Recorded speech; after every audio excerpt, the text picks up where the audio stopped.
నమస్తే, welcome to Vishwas news bulletin. ముందుగా headlines. Srikalahasti ఆలయంలో స్వామివారి నిత్య కళ్యాణోత్సవ సేవ, నేత్రపర్వంగా స్వామి అమ్మవార్ల కళ్యాణం.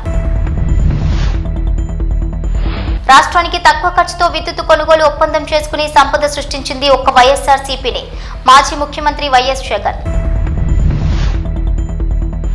కొత్తకొండ వీరభద్రస్వామిని దర్శించుకున్న మంత్రి పొన్నం. ఆలయానికి 10 లక్షల రూపాయలతో మెట్ల మార్గానికి శంకుస్థాపన. కొమరంభీం జిల్లా కాకస్ నగర్ మహిళపై చిరుత దాడి, మహిళ మృతి. శ్రీకాళహస్తీశ్వర ఆలయంలో కార్తీక మాసంలో నిత్య కళ్యాణోత్సవ సేవ శుక్రవారం నేత్రపర్వంగా నిర్వహించారు. ఆర్జిత సేవ భక్తులు స్వామివారిపై అత్యంత భక్తి శ్రద్ధలతో కళ్యాణోత్సవ సేవలో పాల్గొని పూజలు జరుపుకున్నారు. శ్రీకాళహస్తీశ్వర ఆలయం కార్తీక మాసంలో నిత్య కళ్యాణోత్సవం సేవ భక్తులు అధిక మంది పాల్గొన్నారు. ఇక గిరిజ శంకర్ల కళ్యాణోత్సవం చేస్తే తమ దాంపత్య జీవితాలు మంగళకరంగా సాగుతాయని, ముత్తైదువుల సౌభాగ్యం కలకాలం ఉంటుందని ఆశిస్తూ కళ్యాణోత్సవ సేవ నిర్వహిస్తారు. ఈ మేరకు శ్రీకాళహస్తి ఆలయంలో శుక్రవారం నిర్వహించిన కార్తీక మాసంలో నిత్య కళ్యాణ ఉత్సవం శాస్త్రయుక్తంగా చేపట్టారు. స్వామి అమ్మవార్ల ఉత్సవమూర్తులను కొలువు తీర్చి కలశ స్థాపన పూజలు జరిపి సాంప్రదాయ పద్ధతిలో కళ్యాణోత్సవ పూజలు జరిపారు. అనంతరం స్వామి అమ్మవార్ల కళ్యాణాన్ని నేత్రపర్వంగా నిర్వహించారు. భక్తులు ఉమాశంకర్ల కళ్యాణాన్ని తిలకించి ఆధ్యాత్మిక ఆనందంతో పరవశిస్తూ భక్తి ప్రభక్తులతో ప్రణమిల్లారు. ఈ కార్యక్రమంలో వేద పండితులు, Ardhagiri Swami, temple superintendent Nagabhushanam Yadav, temple inspector Hari Yadav, ఆలయ అధికారులు పాల్గొన్నారు.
విద్యుత్ కొనుగోలు అంశంపై కేంద్ర ప్రభుత్వ సంస్థ SCCI స్వయంగా రాష్ట్ర ప్రభుత్వానికి లేఖ రాసింది. ఈ మేరకు కేంద్ర ప్రభుత్వంతో ఏపీ ప్రభుత్వం చేసుకున్న విద్యుత్ కొనుగోలు ఒప్పందంలో రాష్ట్రానికి ప్రతి ఏటా 4,000 కోట్లకు పైగా విద్యుత్ కొనుగోలులో మిగులు లభించింది.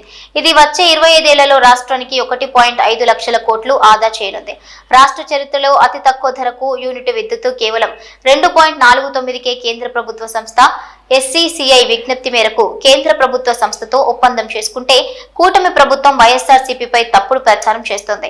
ఇక రాష్ట్రానికి తక్కువ ఖర్చుతో విద్యుత్ కొనుగోలు ఒప్పందం చేసుకుని సంపద సృష్టించింది వైఎస్ఆర్సీపీ ప్రభుత్వం కాదా అని చెప్పగలరా అంటూ ప్రశ్నించారు YS Jagan. ₹2.49 ₹2.49 per unit. This is the cheapest power in the history of Andhra Pradesh.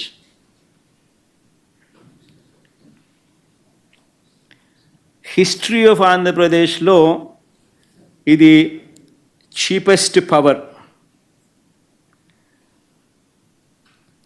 మూడో టేకవే ఇంకా అక్కడే ఉన్నాం మనం.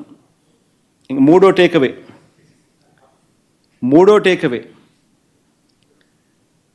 టేకవే ఏమిటంటే ఈ ప్రాజెక్టుకు మాత్రమే inter state transmission charges waiver అంటే ఉండవు అని కేంద్ర ప్రభుత్వం యాజ్ ఎ స్పెషల్ ఇన్సెంటివ్ కేంద్ర ప్రభుత్వం రాష్ట్ర ప్రభుత్వానికి స్పెషల్ ఇన్సెంటివ్ ఇస్తూ లేఖలో మెన్షన్ చేయడం. నేను ఇవాళ మిమ్మల్ని అందరినీ కూడా అడుగుతా ఉన్నా, సంపద సృష్టి అంటే ఏమిటి అని. ఇంకొక ఎగ్జాంపుల్ కూడా చెప్తాం మీకు సంపద సృష్టి మీద. ఒకసారి గమనిస్తే average cost of procurement in Andhra Pradesh ఎంత అని చెప్పి ఒకసారి చూస్తే ₹5.10. మనకు 17,000 మిలియన్ యూనిట్స్ 17,000 మిలియన్ యూనిట్స్ మనకు ₹2.49కే మనకు కేంద్ర ప్రభుత్వం ఇవ్వడానికి ముందుకొచ్చింది. అంటే ₹5.10 నుంచి ₹2.49కు అంటే ₹2.60 పర్ యూనిట్ సేవింగ్. ఉజ్జాయింపుగా చెప్తాను, ₹2.61 కరెక్ట్గా చెప్పాలంటే. మాస శివరాత్రి సందర్భంగా భీమదేవరపల్లి మండలం కొత్తకొండ వీరభద్రస్వామి వారికి రవాణా మరియు బీసీ సంక్షేమ శాఖ మంత్రి పొన్నం ప్రభాకర్ కోడెమొక్కులు చెల్లించుకుని ప్రత్యేక పూజలు చేశారు. కొత్తకొండలో కొండపైన ఉన్న పురాతన వీరభద్రస్వామి ఆలయానికి 10 లక్షల రూపాయలతో మెట్ల మార్గానికి శంకుస్థాపన చేశారు. తర్వాత కొత్తకొండలో నూతన పల్లె దవాఖానను ప్రారంభించారు. మంత్రి మాట్లాడుతూ ఈ రోజు మాస శివరాత్రి సందర్భంగా భద్రకాళి సమేత వీరభద్రస్వామి ఆశీర్వాదం తీసుకోవడం జరిగింది. తెలంగాణ రాష్ట్రం అన్ని రకాలుగా అభివృద్ధి చెందాలని, మంచి వర్షాలతో ప్రకృతితో వ్యవసాయం, పరిశ్రమలు, ఆర్థిక ఇబ్బందులు లేకుండా రాష్ట్ర ప్రజలకు అన్ని రకాలుగా ప్రయోజనాలు కలగాలని, ప్రజలు ఆయురారోగ్యాలతో సుఖ సంతోషాలతో ఉండాలని ఆ దేవుడిని కోరుకున్నారు. ఇక ప్రభుత్వం తరపున అనేక రకాల కార్యక్రమాలు చేపడుతున్నామని, ఇప్పటికే 2 లక్షల రూపాయల వరకు రుణమాఫీ జరిగింది. కుటుంబ నిర్ధారణ పూర్తయి 2 లక్షలలోపు రుణమాఫీ ఉన్నవారు 4 లక్షల మందికి రేపు రుణమాఫీ జరుగుతుంది. ప్రభుత్వం ఉచిత ఆర్టీసీ బస్సు, 200 యూనిట్ల ఉచిత విద్యుత్, 500కి గ్యాస్ అందిస్తుంది. నియోజకవర్గానికి 3,500 ఇందిరమ్మ ఇళ్ల ఎంపిక జరుగుతోంది. త్వరలోనే రేషన్ కార్డులు వస్తాయని అన్నారు. మాస శివరాత్రి సందర్భంగా శ్రీ భద్రకాళి సమేత శ్రీ కొత్తకొండ వీరభద్ర స్వామి గారి ఆశీస్సులు తీసుకొని తెలంగాణ రాష్ట్రం అన్ని రకాలుగా అభివృద్ధిలోకి రావాలని, వర్షం, ప్రకృతి, వ్యవసాయం, పరిశ్రమ, వృత్తి అన్ని రకాల ఆర్థికపరమైన ఇబ్బందులు లేకుండా రాష్ట్ర ప్రజలకు అన్ని రకాల ప్రయోజనాలు కలగాలని, అందులో హుస్నాబాద్ ప్రాంతానికి అందరూ కూడా సుఖ సంతోషాలతో ఉండాలని ఆ భగవంతునికి అన్ని రకాల పూజలు, ప్రార్థనలు చేసినాం. పూజలకు, ప్రార్థనలకే పరిమితం కాకుండా ప్రభుత్వం తరఫున అనేక కార్యక్రమాలు తీసుకొని ఈరోజు ముందుకు పోతా ఉన్నాం. 2 లక్షల రూపాయల రుణమాఫీకి సంబంధించి కూడా ఏదైతే ఒక ఫ్యామిలీ గ్రూపింగ్ ఉందో ఆ గ్రూపింగ్ చేసినటువంటి 4 లక్షల మందికి కూడా రేపు 30వ తారీఖు నుంచి 2 లక్షల రూపాయల రుణమాఫీ జరుగుతూ ఉంది. 2 లక్షల పై వాళ్ళకు షెడ్యూల్ ఇచ్చి తొందరలోనే దాన్ని కూడా తీసుకోవడం జరుగుతుంది. 200 యూనిట్ల ఉచిత విద్యుత్ కావచ్చు, ఉచిత బస్సు కావచ్చు, తొందరలోనే గ్రామ వారీగా ఇందిరమ్మ ఇండ్ల ఎంపిక కావచ్చు, రేషన్ కార్డుల పంపిణీ కావచ్చు, ఇవన్నీ కూడా జరగబోతూ ఉన్నాయి. ఈ సందర్భంలో చిన్న చిన్న అంశాలకు సంబంధించి తప్పకుండా వాటి పట్ల కూడా ప్రభుత్వం చాలా అప్రమత్తంగా ఉన్నది. ఈ సందర్భంలో రాష్ట్రంలో బాధ్యులు గల అధికారులు ఎవరైతే దీనికి సంబంధించినటువంటి పర్యవేక్షణ చేయాలో హాస్టల్ లోపల అక్కడక్కడ ఫుడ్ పాయిజన్ అయి ఇబ్బంది జరుగుతున్న పరిస్థితులల్లో నిన్ననే ఒక కొత్త కమిటీ వేసాం, ఫుడ్ సేఫ్టీ కమిటీ అని. అది మండల స్థాయిలో ఉంటుంది, జిల్లా స్థాయిలో ఉంటాయి. ఎక్కడైనా ఏదైనా గురుకుల లేదా రెసిడెన్షియల్ హాస్టల్స్లలో ఫుడ్ పాయిజన్ లాంటి పరిస్థితి ఏర్పడితే ఆ సంబంధిత అధికారులు బాధ్యులవుతారు. ప్రభుత్వం తరఫున అన్ని రకాల చర్యలు తీసుకుంటా ఉన్నాం. మెస్ ఛార్జీలు పెంచారు, కాస్మెటిక్ ఛార్జీలు పెంచారు, అక్కడ ఉండబడేటువంటి మౌలిక సదుపాయాలను కలిగిస్తూ ఉన్నాం. పంచాయతీరాజ్ తరఫున ఈజీఎస్కు సంబంధించిన అన్ని రకాల ఆ స్కూల్ యొక్క పరిసర ప్రాంతాలు శుభ్రంగా ఉండేలా ఈజీఎస్ కింద పనిచేయమని కూడా ఆదేశాలు ఇచ్చినాం. జిల్లా కలెక్టర్లు లేదా ఇతర జిల్లా స్థాయి అధికారులందరూ కూడా, ప్రజాప్రతినిధులు కూడా ఖచ్చితంగా ఈ హాస్టల్ సందర్శన చేయాలి అధికారులతో పాటు అని చెప్తా ఉన్నాం మా ప్రభుత్వం, మా ముఖ్యమంత్రి గారు. సో వీటి పట్ల ప్రత్యేక శ్రద్ధ తీసుకొని నేను కూడా ఒక బ్యాక్వర్డ్ క్లాస్ వెల్ఫేర్ మినిస్టర్గా నేను అందరికీ విజ్ఞప్తి చేస్తున్నా. ఇది ఒక సామాజిక బాధ్యత. పిల్లలు తల్లిదండ్రులను వదిలిపెట్టి మీ సంరక్షణలో పెరుగుతున్నటువంటి వాళ్ళను మన పిల్లల్లాగా చూసుకునేటువంటి బాధ్యత ఆయా పాఠశాలలో పనిచేస్తున్నటువంటి టాప్ టు బాటం ఉద్యోగులందరిది. ఎక్కడ నిర్లక్ష్యం వహించినా ప్రభుత్వం ఉపేక్షించదు, తగిన చర్యలు తీసుకుంటుందనే మాట ఈ సందర్భంగా మనం చేస్తున్నాం. రాజకీయానికి వస్తే ఇవాళ దీక్షా దివస్ పేరు మీద టీఆర్ఎస్ పార్టీ చేస్తూ ఉన్నది.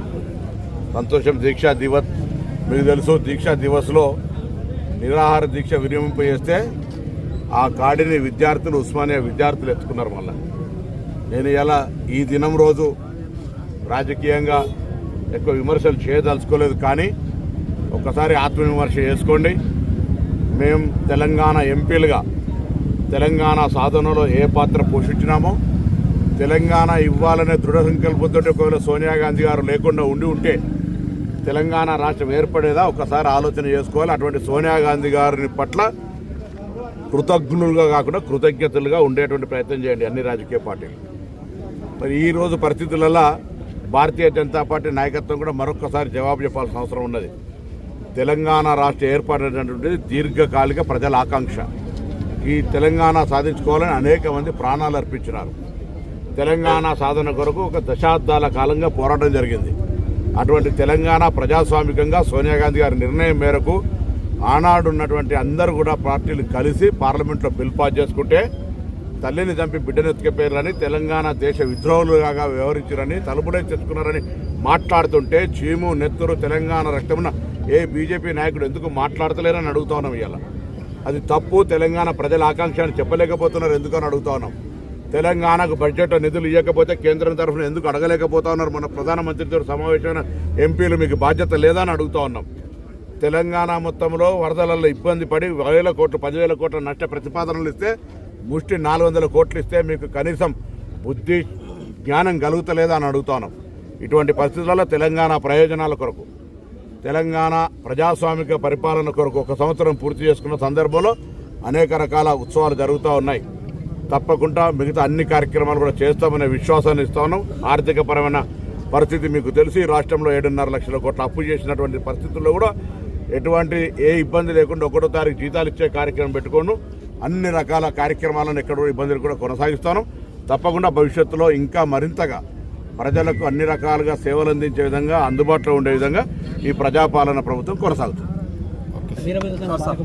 కాగజ్ నగర్ మండలం ఈస్గాం ఏరియా సమీపంలో ఓ మహిళపై పులి దాడి చేసింది. పత్తి చేనులో పనిచేస్తున్న మహిళపై దాడి చేసింది. ఒక మహిళకు తీవ్ర గాయాలు కావడంతో ఆమెను ఆసుపత్రికి తరలించారు. ఆసుపత్రిలో చికిత్స పొందుతూ ఆమె మరణించింది. మృతురాలు కాగజ్ నగర్ మండలం గన్నారంకు చెందిన మోర్లి లక్ష్మీబాయిగా గుర్తించారు. దీంతో కాగజ్ నగర్ అటవీ శాఖ గేట్ ఎదుట గంట పాటు ఆందోళన చేశారు. అటవీ అధికారులు రాకపోవడంతో అటవీ శాఖ కార్యాలయంలోకి మృతదేహాన్ని తీసుకుని వెళ్లారు బీజేపీ నాయకులు మరియు మృతురాలి కుటుంబ సభ్యులు.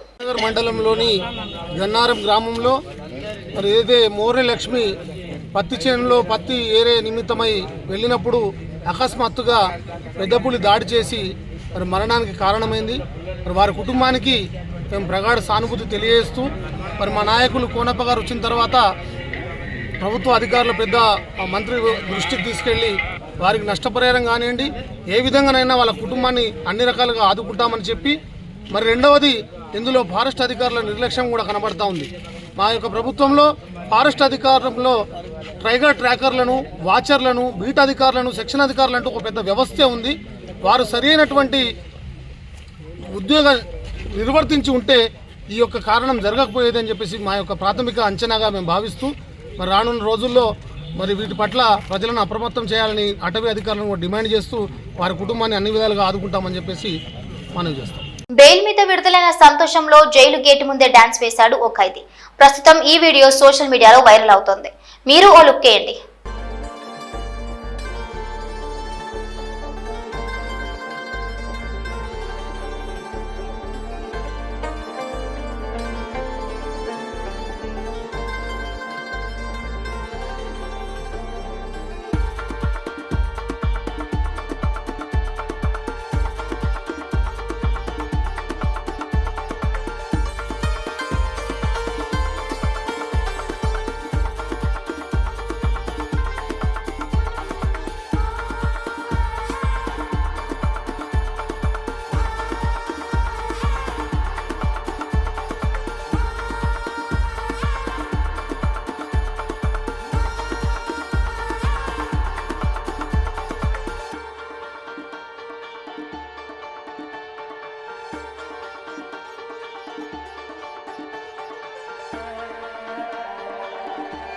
డ్రగ్స్ కు వ్యతిరేకంగా తెలంగాణ ప్రభుత్వం చేస్తున్న కృషికి మద్దతుగా అల్లు అర్జున్ ఓ వీడియోను రిలీజ్ చేశారు.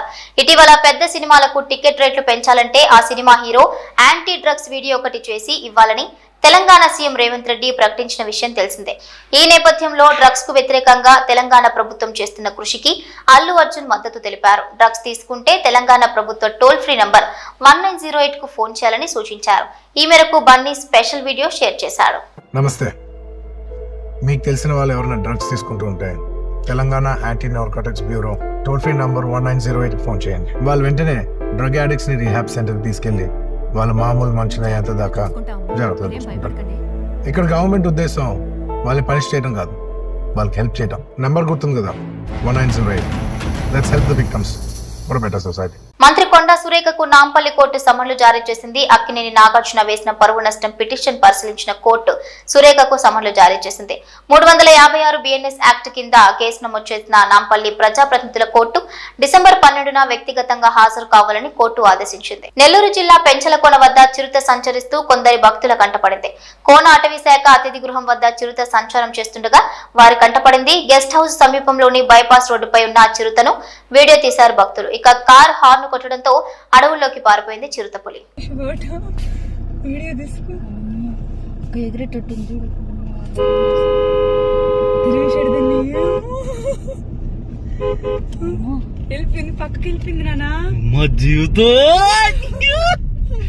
ఏపీ నుంచి పూణేకు తరలి వెళ్తున్న 53 లక్షల విలువ చేసే గంజాయిని భద్రాచలం ఆర్టీఓ చెక్పోస్ట్ వద్ద పట్టుకున్నారు. ఆంధ్రప్రదేశ్ డొంకరాయి నుంచి మహారాష్ట్రలోని పూణేకు 210 కేజీల గంజాయిని కారులో తరలిస్తూ ఉండగా భద్రాచలం ఆర్టీఓ చెక్పోస్ట్ వద్ద Bhadrachalam excise police station CI Rahim Unnisa Begum మరియు సిబ్బంది కలిసి పట్టుకున్నారు. పట్టుకున్న 210 కేజీల గంజాయి విలువ 53 లక్షలు ఉంటుందని అంచనా. ఇక గంజాయితో పాటు 5 లక్షల విలువ చేసే కారు, 2 సెల్ ఫోన్లను స్వాధీనం చేసుకున్నారు. గంజాయిని పట్టుకున్న భద్రాచలం ఎక్సైజ్ పోలీసులను సిఐ రహీం ఉనిసా బేగం, ఎస్ఐ సిబ్బందిని excise enforcement director VB Kamal Haasan Reddy, joint commissioner Qureshi, assistant commissioner G Ganesh అభినందించారు.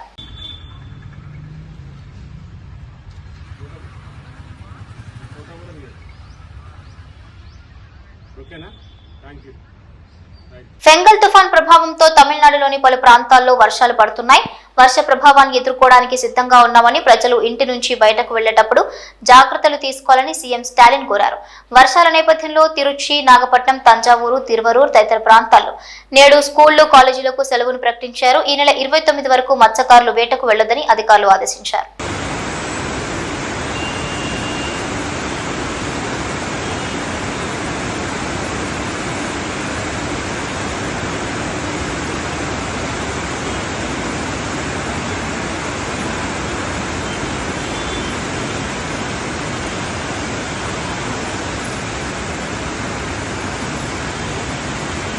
తిరుపతి జిల్లా టాలీవుడ్ స్టార్ హీరోయిన్ కీర్తి సురేష్ ఈ రోజు ఉదయం తిరుమల శ్రీ వెంకటేశ్వర స్వామివారిని దర్శించుకున్నారు.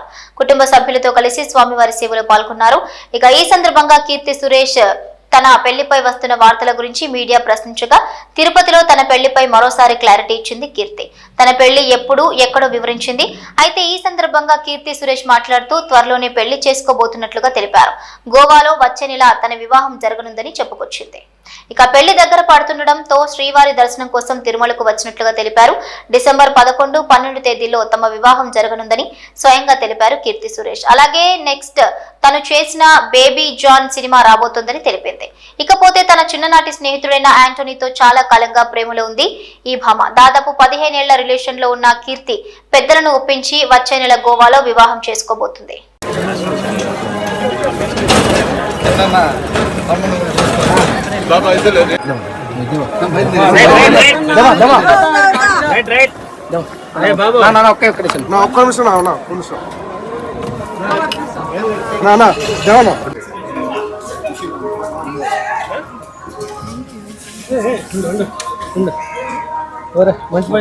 నెక్స్ట్ బేబీ జాన్ అని నా హిందీ ప్రాజెక్ట్ వస్తుంది అండ్ నెక్స్ట్ మంత్ నా పెళ్ళి ఉంది, దానికోసం వచ్చాను.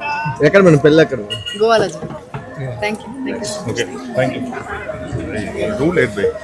కాకినాడ పోటీ నుంచి రేషన్ బియ్యం అక్రమ రవాణా జరుగుతుండటంపై డిప్యూటీ సీఎం పవన్ కళ్యాణ్ ఆగ్రహం వ్యక్తం చేశారు. ఇలాంటి ఘటనలను పట్టించుకోవాలి కదా అంటూ స్థానిక ఎమ్మెల్యే వనమాడి వెంకటేశ్వరరావు పోర్టు అధికారులపై మండిపడ్డారు. ఇటీవల 640 టన్నుల బియ్యాన్ని పట్టుకున్న ప్రాంతానికి నౌకలు వెళ్లారు. ఈ పోర్టు నుంచి గత పాలనలో మొదలైన అక్రమ రవాణా ఇప్పటికీ కొనసాగుతోంది. జవాబుదారీతనం లేదు అని పవన్ కళ్యాణ్ ట్వీట్ చేశారు.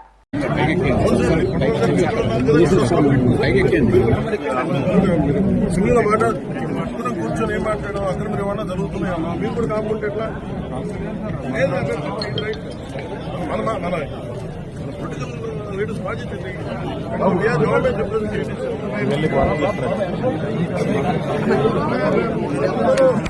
ఫైట్ చేసింది కొట్లాడింది అక్రమ రవాణా బియ్యం ఉన్నది.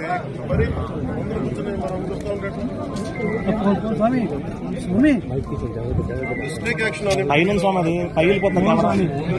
ఇవి బులెటిన్ అప్డేట్స్.